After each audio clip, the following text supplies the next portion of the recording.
If you've ever wondered whether cooked rice, raw rice, or rice rinse water can really wake up tired soil faster, the answer is yes, but not in the dramatic way many people claim. Cooked rice usually does move the fastest, but there's something most gardeners overlook, and it matters just as much as speed.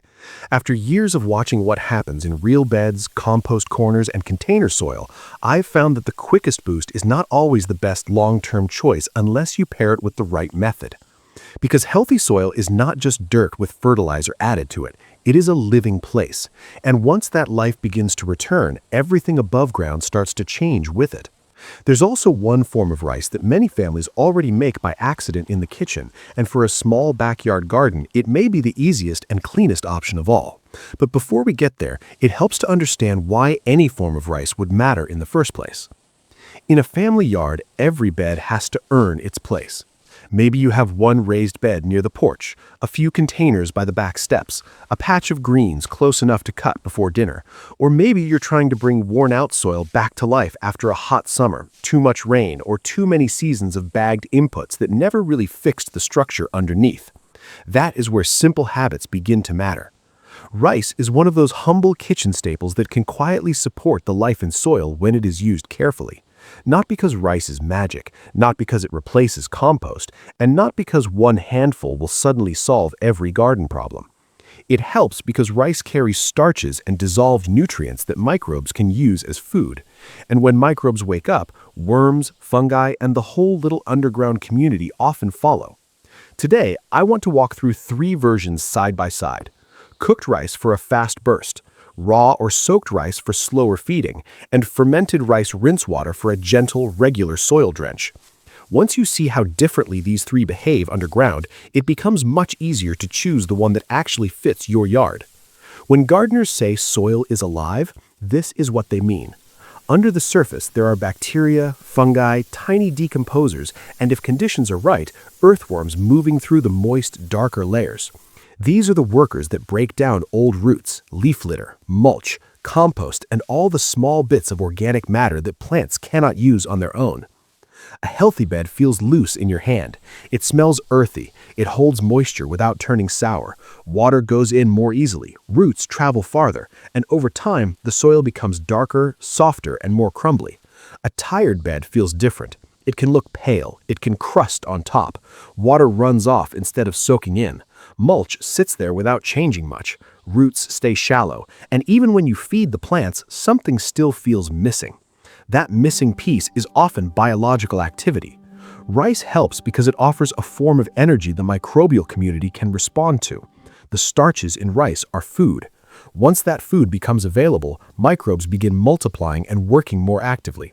As they do, they start breaking down nearby organic matter faster, and that richer, more active zone often becomes more attractive to worms. That part is important. Worms are not multiplying wildly in 2 days because rice is some miracle bait. What usually happens is slower and more believable than that. First, the microbes respond. Then the area becomes more biologically active. Then worms are more likely to gather and feed there over the next couple of weeks. And for families trying to grow more food with fewer bought products, that matters. Because when costs keep rising, a living bed can keep giving back long after a quick product wears off. But the form of the rice changes everything. Let's start with cooked rice. Cooked rice is usually the fastest because heat and water have already softened the grain and opened up the starches. In plain language, the food is easier for microbes to reach.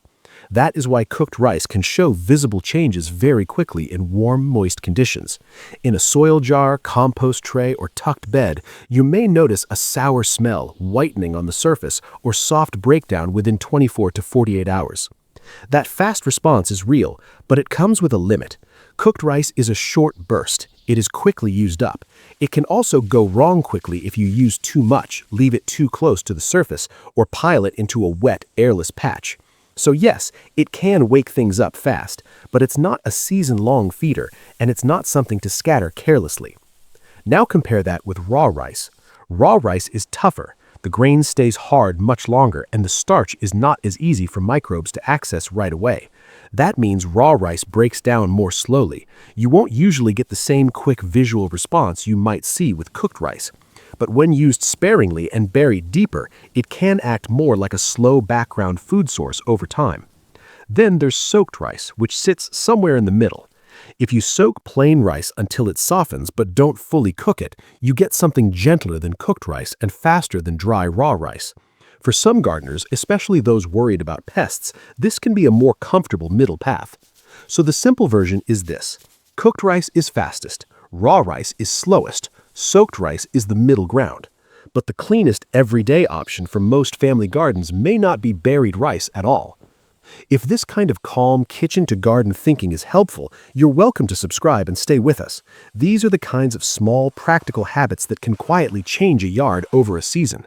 Because once you stop looking for dramatic shortcuts, you start seeing which simple routines actually last. For many homes, the best starting point is rice rinse water. It's simple, it's frugal, and it turns something that would usually go down the drain into a gentle homemade soil drench. Here's the basic method.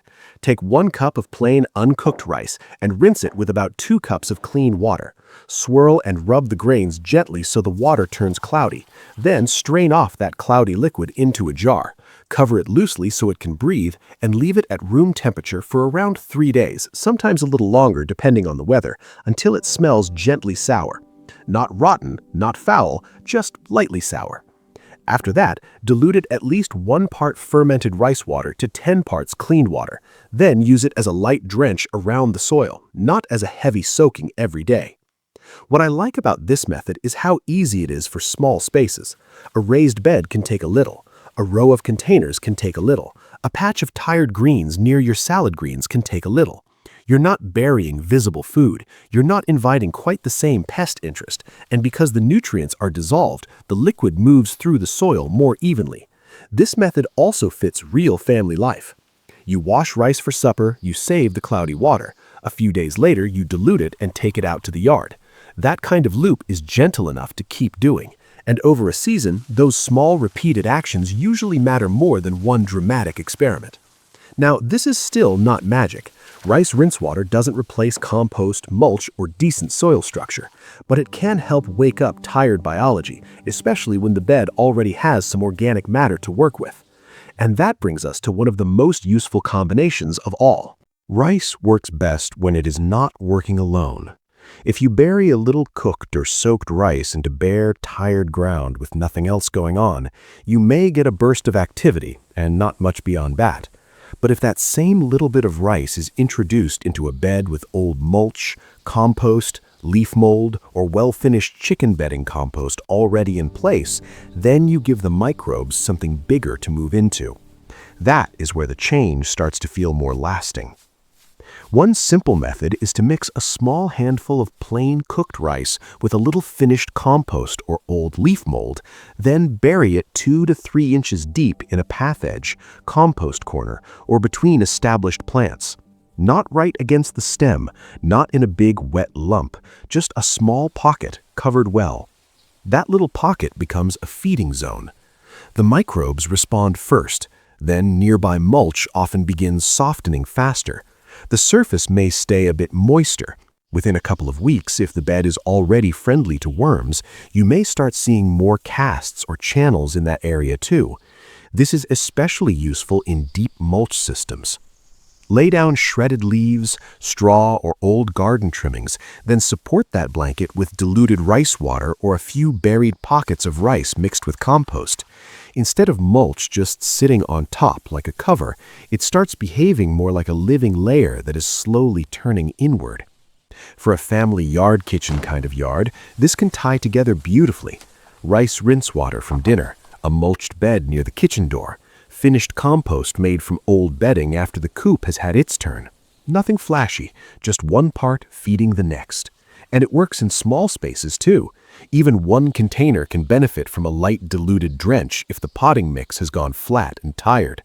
The trick, though, is not adding more. The trick is adding just enough. This is where a lot of videos go too fast, because anything food-based needs boundaries. Do not scatter cooked rice across the surface of the garden and walk away. That is the easiest way to attract ants, flies, rodents, or curious pets. Do not use seasoned leftovers with oil, salt, butter, or sauce, and do not bury large amounts in one place, especially in wet, heavy soil where air is already limited. Small amounts matter here. A handful per square meter is plenty. Even less is fine if your soil is dense or you're just testing the method. The goal is to nudge the biology, not smother the soil with easy food. It also helps to choose your location carefully. Keep buried rice away from house foundations, sheds, patios, and those quiet travel paths where rodents like to move. If you're using it in a bed, tuck it deeper and cover it well. If you're unsure, use diluted rice water instead and skip buried rice altogether. And one more important note for families. Once rice or rice water has been used for soil, treat it as inedible. Keep children and pets from tasting it. Do not feed fermented or moldy rice to chickens. That part is worth saying clearly. The garden can make use of a little controlled decomposition. Your animals should not. If something smells rotten instead of earthy, stop and correct it. Loosen the area gently. Add dry leaves, shredded mulch, or carbon-rich compost to bring in more air. Let the patch recover before trying again. Healthy soil has a living smell. A truly foul smell is usually a sign that the mix is too wet, too packed, or too rich in fast-decomposing material. That's why I prefer this whole method to be framed as a quiet soil habit, not a miracle trick. And if you appreciate practical garden advice that includes the mistakes as well as the promise, you can join us here and follow along. Calm, honest experiments usually serve a family yard better than loud certainty ever will. Because once you know what healthy progress actually looks like, you stop chasing exaggerated results. So, what should you actually expect? In the first 48 hours, especially with cooked rice or fermented rice water, you may notice the treated area stays a little darker and moister.